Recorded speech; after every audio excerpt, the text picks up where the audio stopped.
One of the things that I learned early on at my career at Domino's, because this is an incredibly fast-paced business with lots of information and lots of constant change, we frustrated our end users by providing them with all of that information and constant change. It was our job to filter that and using those tools to not share everything, but share the important things on the right tools and push the important things on the right tools. And I think that's going to be important part of the strategy for every communicator always is figuring out the best way to do that for their organization. In this episode of Digital Workplace Impact, you'll have a chance to meet Stacie Barrett, Director of Internal Communications at Domino's. On paper, she's responsible for digital and in-person communications to franchisees and corporate team members around the world. She specializes in integrating messages from all areas of the company into simple, coherent, and digestible communications across digital channels and events. To chat with her, you'll immediately know that she is an exceptional digital workplace practitioner. This ballerina turned corporate performer is a passionate storyteller and an inspiring leader. In conversation with us, you will see why OFC named Stacie a culture and communications rock star. She is both passionate and confident. She's a lifelong learner and has a proven recipe for success that's grounded in purpose, empathy, active listening, humor, and impact. Oh, and she's not afraid to throw in a free pizza to bring you along for the ride. This is your host, Nancy Goebel, in conversation with Stacie Barrett. Digital Workplace Impact is brought to you by Digital Workplace Group. And as always, happy listening. So, Stacie, I am just thrilled to have a chance to catch up with you over the next 35 or 40 minutes after having had the pleasure of seeing you in action at a conference late last year. Thank you for taking the time to come into the Digital Workplace Impact podcast studio today. It's my pleasure. And so I know that it's always important for us to set a little bit of context when we start a conversation. So we've already talked about the fact that we met not long ago, but I have to tell you, in hearing your story, I was very intrigued to learn more and to share that story with others in and around DWG's circles. And so I thought maybe we could start with a little bit of history around your career and your current role at Domino's. Can you tell us how you got your start as an internal communications professional? Well, I got my start actually on accident, as often happens with careers. I have a business degree and was following that track, and I had an opportunity to work on a cross-functional team, and a leader noticed my ability to communicate in that as a part of that project. And as a result, I ended up moving over to the communications team. I grew in my role there and grabbed investor relations and public relations and internal comm.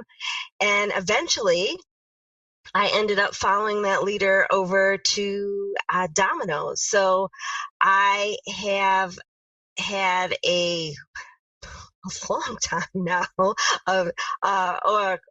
we're getting close to saying 2 decades of experience in the communications world, and I've enjoyed the ride. Well, I feel like we're kindred spirits already, because I know my career came about because of lots of serendipitous moments, and we'll have a chance to catch up about that another time. But if you weren't doing this, is there sort of an alternate career that you think you would have pursued? You know, I think that if I wasn't doing this, I'd be taking my business skills during the daytime, but continuing my creative skills in the evening and doing things with the performing arts, which is something that I did throughout high school and growing up. I'm actually a trained ballerina. That's my fun fact. And so I'd probably be taking some of that skill and using that to tell stories in a creative platform. Luckily, I get to use that storytelling and that creative art background in my job today. And so I get to use that muscle as we tell stories on all these different platforms. Art imitating work life, then. That's right. And I know from just our early interactions that you are quite the passionate communicator who believes that great communication connects people to not only the mission of an organization, but also creates leaders who will drive the business forward. And I'm curious to know how you landed on such an ambitious purpose statement. Well, it works. I've watched powerful communication make really great things happen. I've been on multiple projects where we started and thought we were going to be doing the impossible or pushing a rock up a mountain. And by charging people up, showing people what's possible, we were able to achieve great things. And I have to say, that's one of the many reasons I was drawn into having this conversation with you. We just announced our 2023 research program to our members, and it'll be rippling out very shortly. And one of the focus areas for this year is around impact and telling the impact story. And that's something that you do very naturally in your day to day, and know that that will come to life very much as part of this discussion. And in fact, you're someone who was named among OFC's rock stars of culture and communication. So that's quite an impact story in and of itself. So what does it take to be a rock star practitioner? I think it takes a mindset of growth where you are constantly learning, constantly trying new things, and then sharing what worked and also what didn't work to help others grow. That is one of my constant goals, continuous growth, and also taking the time to share those lessons learned with others. And I have to say, when you think about the industry that we're in, I think about things in the broader digital workplace landscape, and a big piece of internal communications is through different forms of digital communications today. So that's our glue here. And whether it's the technology, the factors all around us, change is constant. And so in order to approach things much like you would as an athlete or a performer, you have to survey the landscape around you and think about your audience, and then, be a student of your craft, an eternal student of your craft. Because without that, your muscles atrophy and you can't perform. You don't have the stamina and the vision to carry forward. So I can see now the whole connection between your worlds, your passion as well, passion in life as well as passion in the work world, shall we say. Mm-hmm. Let's talk a little bit about what you're up to day to day. Just as a framing point, internal communications play such an important role in the digital headquarters of organizations like Domino's. And you talk about the importance of digital communications channels in shaping both the culture and the employee experience as a whole. So let's start there. Well, Domino's is a large global organization. We're also franchised, which means that we are, as a part of our internal communications efforts, really doing a little bit of marketing and sales to our franchisees as well, so that they can buy into new things that are happening at Domino's.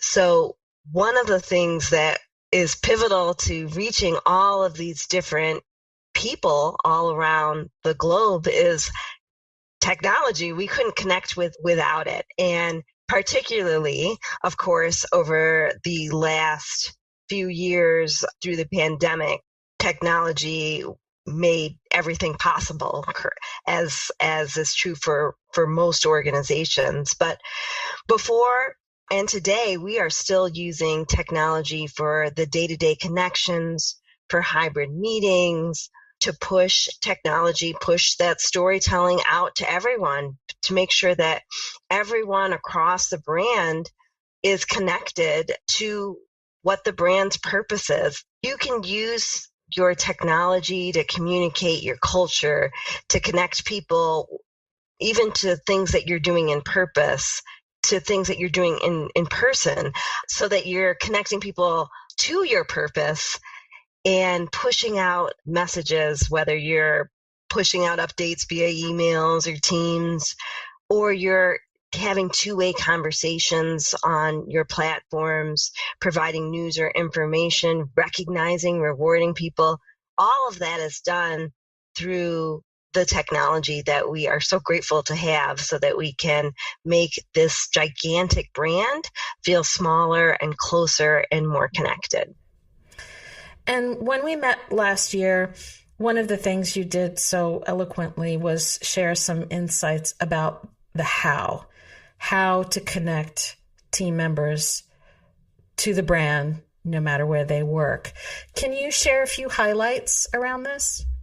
It's really important for you to understand who your audience is. So for us at Domino's, we've got lots of different audiences. As I mentioned, we've got our franchisees, these fantastic men and women across the globe who 95% of which started their jobs in an entry-level position in the store, who've come up in the system and are really passionate about the brand, and connecting to them, to busy people, using some of this technology when they're spending 15 minutes to an hour a week or so just sitting and processing information at a computer. Not a desk job per se for many people until they get into become a larger franchisee. Then we've got our supply chain center team members who are delivering dough to the stores, who are packaging up boxes at our warehouse and making sure each store gets the correct information. So we've got a large percentage of people at our supply chain centers that are deskless, and we've got store team members in our corporate stores who are obviously on their feet making and delivering pizza, and all of them need to be connected to the brand. So obviously, when I'm talking to that audience, I'm having a very different experience and approach with our technology solutions than I am with our office team members. We've got our office team members who are coming into the building. We've got a collection of folks who are more virtual, and each audience has different experiences, and we've got to take different approaches to that. But for all of them, we start with the why, and the why is where we begin all of our storytelling. So it's about having the right message. It's also recognizing when we're going to be using technology to speak directly with an individual, or we're going to be using the technology to speak with someone who is then going to be responsible for sharing that message with others. So for us, it's finding the right vehicle for each audience, and then also being really conscious and thoughtful about the information that we're giving to our franchisees or managers who are leading people who don't have the same level of access to some of the technology, so that they can tell the story in a real and purposeful way. Well, that's a lot to take in, but we're going to add another layer, and the layer is coming back to the idea of the impact story. And so share with us the impact of the work that you and your team have achieved, especially with the hybrid context in mind. Can you share a few, big ticket impact statements or accomplishments from the last 12, 18 months? Sure. Yes, it's been a wild ride for a lot of us as we are trying to get back into the office, especially for our corporate team members. And we have taken a very thoughtful, slow approach to how we transition back into somewhat into this new normal that we're all living in. And I think what we sometimes forget, just as internal communicators across the globe, as we're making this transition back, and as I'm watching news stories, as people are asking, and large brands are asking people to come back to the office, that this is change management, just as it was incredibly difficult to get people comfortable working from home 100% of the time. It's a big change to come back into the office. And I think we forgot how hard it was to make that switch and expected it to be much easier to come back. And it's still that same change management. And for us, we had a couple of runs and starts with coming back to the office due to the different variants as we all saw, but we in the last year have really built back some of our culture. For us, it is, for the majority of our office-based team members, it's 3 days a week in the office. We started with an approach where we were looking at the moments that matter and what we found, and had really an open approach to that. And what we found was that you would come into the office and no one was there. So it didn't feel good. So by having us all coming in on the same days, that's made a really meaningful difference. And then we can make the time in the office count. That said, we still have a large population that is either not based here or has a role that allows them to spend even more time at home. So that technology is still super important. We have used town halls over the last 3 years to really bring everyone together and connect. And those started off 100% virtual, and then we brought them back in hybrid so that we can get the whole system together, talking, listening, learning together, and having that cultural moment no matter where you sit in the organization. That's been super important. And making meaningful events and sharing those events back out through all of our technology tools so that people can feel culture. So a little thing, before we begin our town halls, we've got the camera showing a really wide shot of people walking around, and they can see the CEO chatting to someone. They can see people walking back and forth, and they can see the pre-show slideshow that everyone sees with cultural moments that are happening in person. And I've heard from a number of people that just that shot helps them feel more connected, so that my colleague who sits in Amsterdam has felt like they've been in the building. And just this week, we had in some of our fantastic field team members in, some of whom I hadn't seen in person yet, but we felt connected because we've been able to use this technology to communicate and share stories and have that cultural moments, no matter where people sat.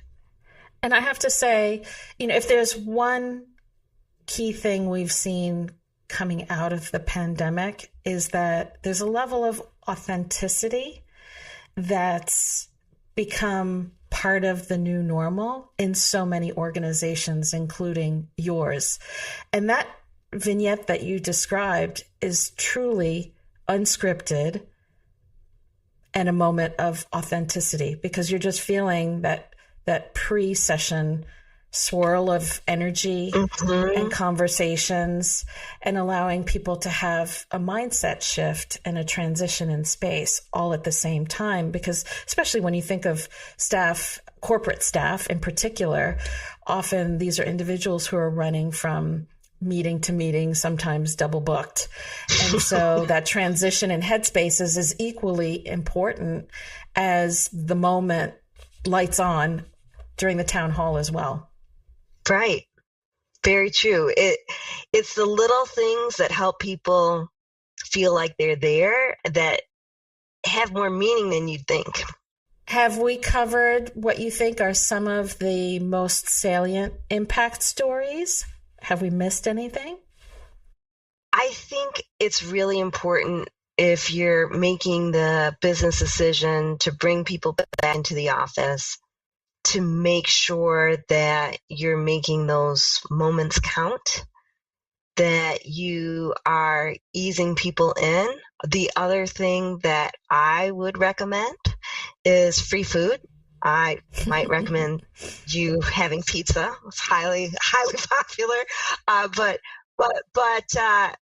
but that's been important because you want to make sure that you don't bring people into the office to sit at their computer and have virtual meetings.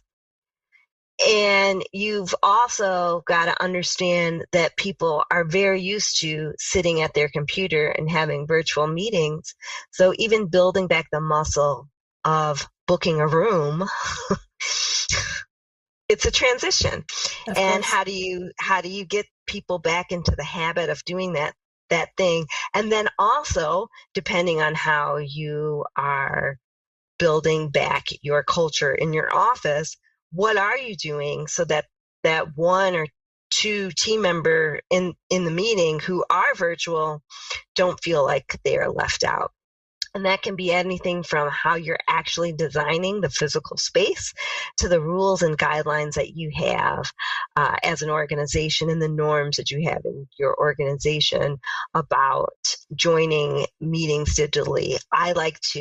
We like to promote having that Teams invitation on the meeting. And if you've got a virtual person, everyone has their laptops open so that they can see everyone's faces. It does make a difference. And making sure that that person or group of people who are virtual, someone's paying attention to make sure that the chat isn't going unnoticed, that hands raised are addressed so that you can still continue to innovate together as a group. Well said. And of course, the free swag and the free food are always added incentives. It is so true, and we just happen to see more people in the office on those days, and it makes it fun, and you need some fun.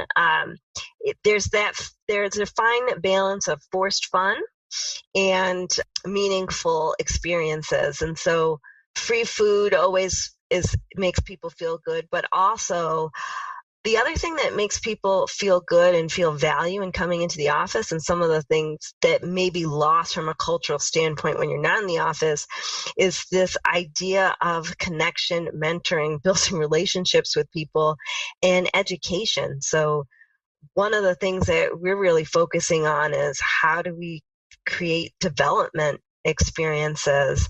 How do we make our leaders into better and stronger leaders?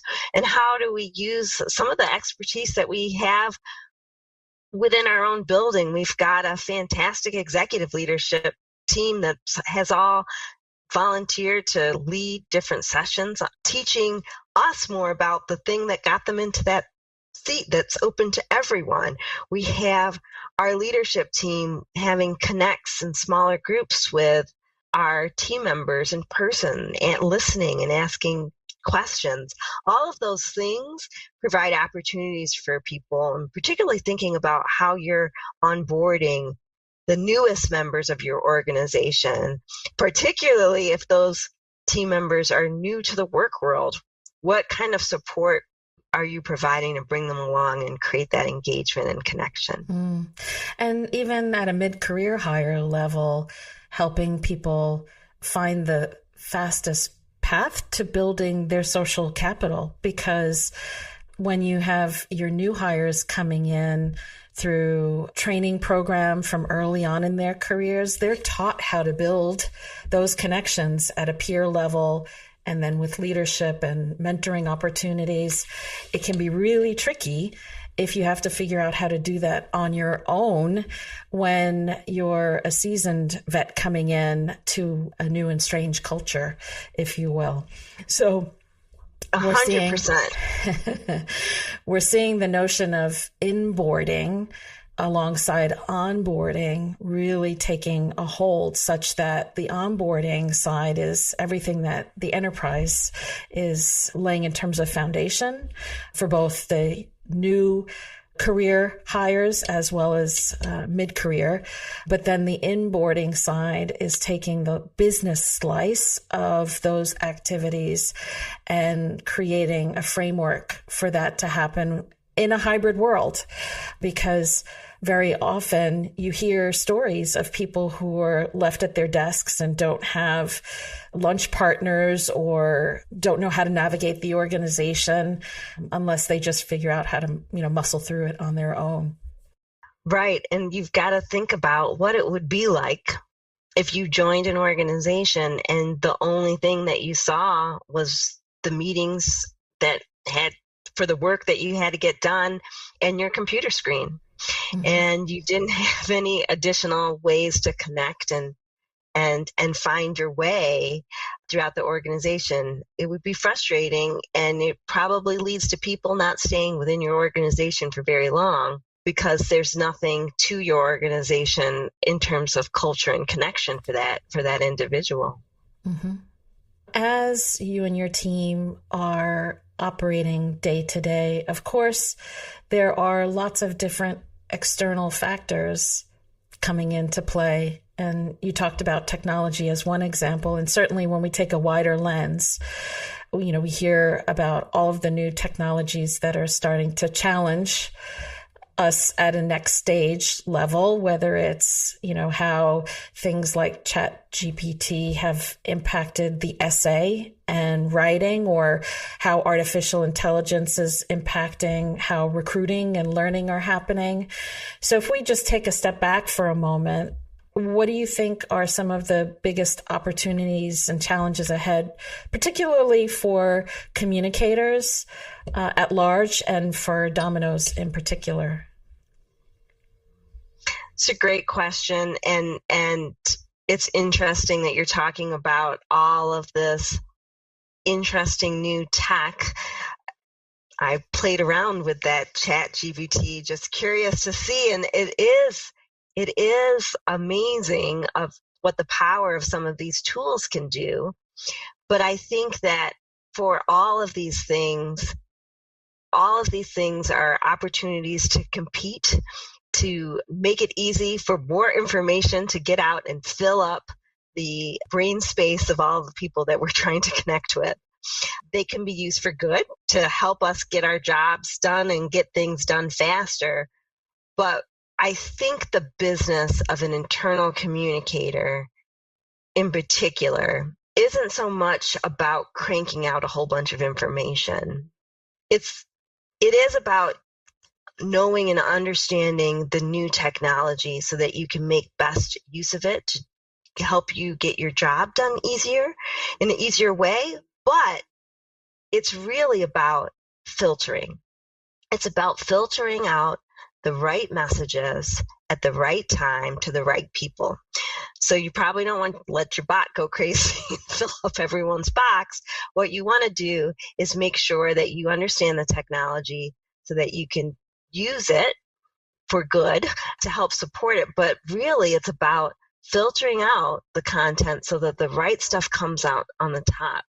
One of the things that I learned early on at my career at Domino's, because this is an incredibly fast-paced business with lots of information and lots of constant change, we frustrated our end users by providing them with all of that information and constant change. It was our job to filter that and using those tools to not share everything, but share the important things on the right tools and push the important things in the right tools. And I think that's going to be important part of the strategy for every communicator always is figuring out the best way to do that for their organization. And that's such salient advice. I think when we look at the employee experience, we have to provide the right information filtered, to your point, that is fit for purpose. Whether our employees are heads down at a moment, they need to be part of a heads up conversation, connecting with others, or they're on the go. And certainly when you think about your franchisees, they're always on the go. Mm-hmm. Depending on that context, you need different things. But ultimately, in telling stories, we need to be very clear about what we want people to think, feel, or do as a result of being in the flow of information or conversation. Absolutely. If you're not thinking about how you're building out your messages with that end in mind, then you are going to be caught on the wave of order taking, and you won't have any strategy in your communication, and your audience will stop listening because it's just too much. And you're not the only input. You're not the only person pushing messages down to them inside and outside of work. They're full. One of the things that we do at Domino's is that every single corporate team member has the opportunity to work in the pizza store for a week. And once you do that, you realize, okay, that experience greatly shortened every single message I sent out to the franchise community, because knowing what a store experience is makes you shift. One, it gives you great appreciation for the hard work it takes to run the store. But two, it also gives you great appreciation for the time that someone has to stop and process information. So as you're thinking about what tools to use and how to push down, put yourself in the shoes of the person that you're communicating with, and think about all of the tech, both professional and personal, that person's exposed to, and what really matters. And think about that great content for those things that really drive people to what you want them to think, know, or do, or feel when they're finished, and limit yourself to that stuff. Well, that certainly hones in on the empathy factor and really bringing to life the importance of having that wider context for how the world really works inside of Domino's on a day-to-day basis, and ensuring that the approach to the employee experience is not an ivory tower exercise. 100%. And I think as you're building out your tech stack, the other thing that you need to think about is, what tools do you have that allow you to listen to the voices of your team members at all levels of the organization? How do they give you input back? How do you listen? I often hear engagement surveys. Great. What are you doing in the in-between moments? Is there a place where people can actually provide you with words and feedback? Is there a place where people can ask questions? You've got to have those tools that help you measure and track to make sure that you're headed in the right direction. But you also have to have tools that allow you to just engage in conversation. Mm-hmm. And having both is important. And ensuring that that's part of the continuing story. I can't tell you how many times we've had applications come through for Digital Workplace of the Year or Modern Intranet of the Year. And part of the story is we involved our users at the start when we were getting ready to launch, and we're waiting for the rest of the story that hasn't come, that says, what's your active listening post on an ongoing basis so that you stay connected with new issues or changing needs and all the rest. Exactly. And what we found is that sometimes there's a connection at a store level or at a supply chain level that gives you an insight that you don't have because you're not there. We were launching a new product years ago, and we had a tool that allowed the store team member to comment and said, hey, this isn't working for me. Well, we were able to call Audible and make a big change because we could send someone to investigate that, right? And knowing that you've got a way for your team member at any level of the organization to give you feedback back is helpful. So it's great that we have that as part of our platform. I have to say, I never know when I ask a question around opportunities and challenges where the conversation will flow. But I think what really stood out for me is that there's a level of you saying, technologies can come and go, but you really have to stay grounded in the fundamentals to ensure that you're actively listening, ensuring that empathy factor is feeding what you do on a rolling basis, and that there has to be authenticity in terms of how you tell that purpose-driven story. And I find that refreshing. Good. It's important, and you definitely need to identify what their technologies are, and we continue to look for ways to identify the right technologies to reach our deskless workers and make sure that our remote team members can feel connected and engaged. But it does really come down to how you're developing your messaging and your listening just as much as as the messages that you're pushing down to people on whatever platform you choose. Mm. And this is the time of year where lots of people are thinking about, what are their professional development plans? What are their overall employee experience agendas? Can you give us a little bit of a window into what's priority for you this year?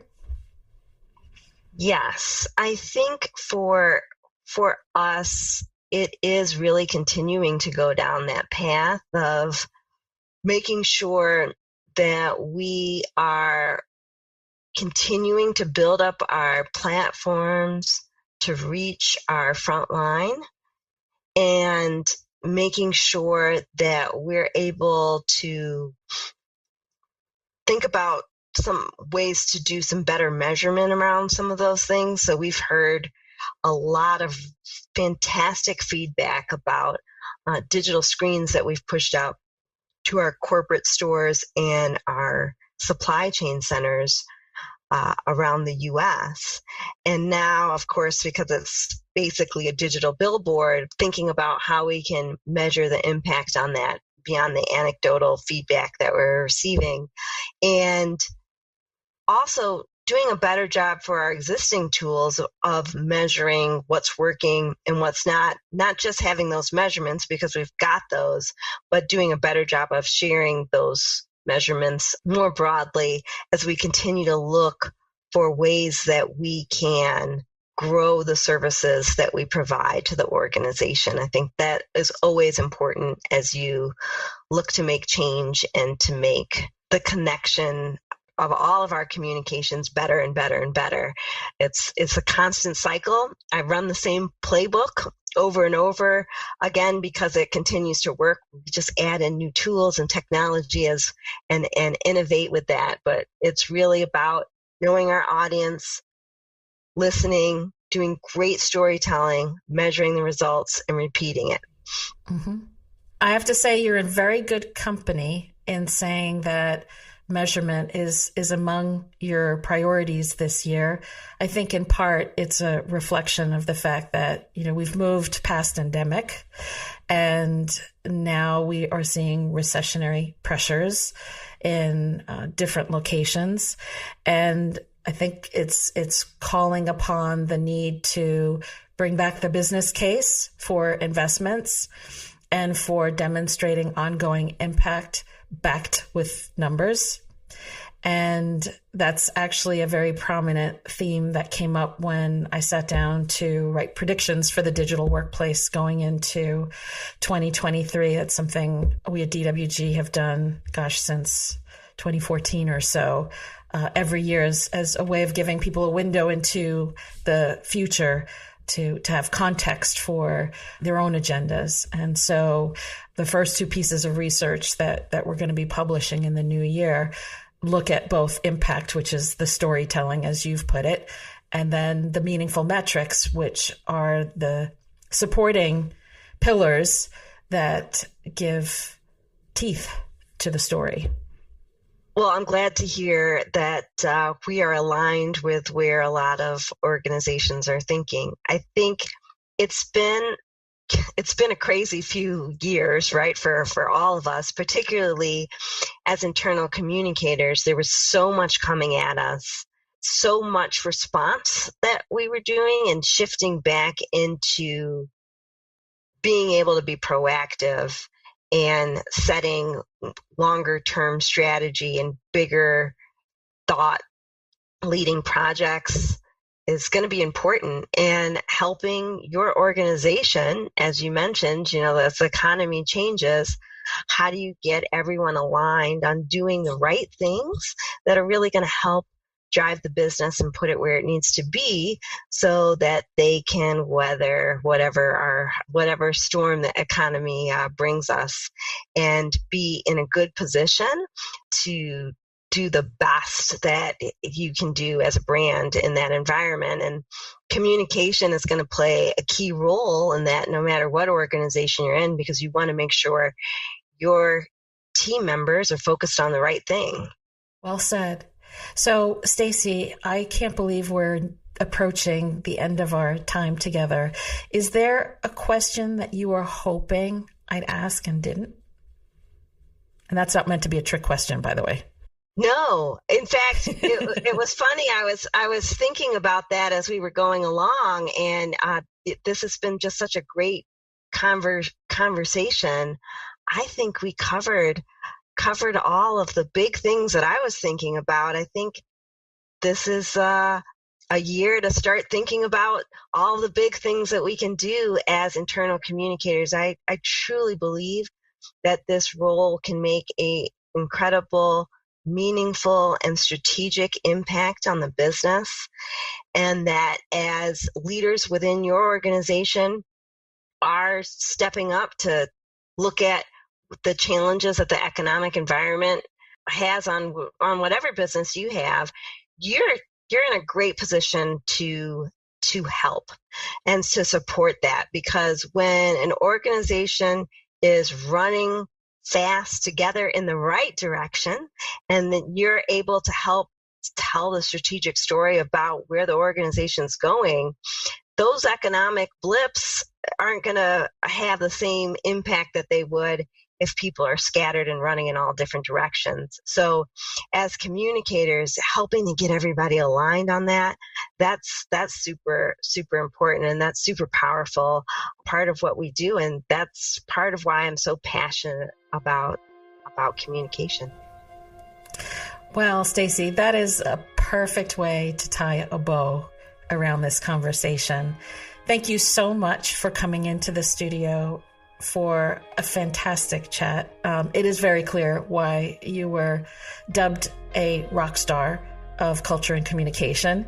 And I look forward to continuing the conversation, hopefully over a coffee one of these days. That sounds fantastic. Digital Workplace Impact is brought to you by the Digital Workplace Group. DWG is a strategic partner covering all aspects of the evolving digital workplace industry and boutique consulting services. For more information, visit digitalworkplacegroup.com.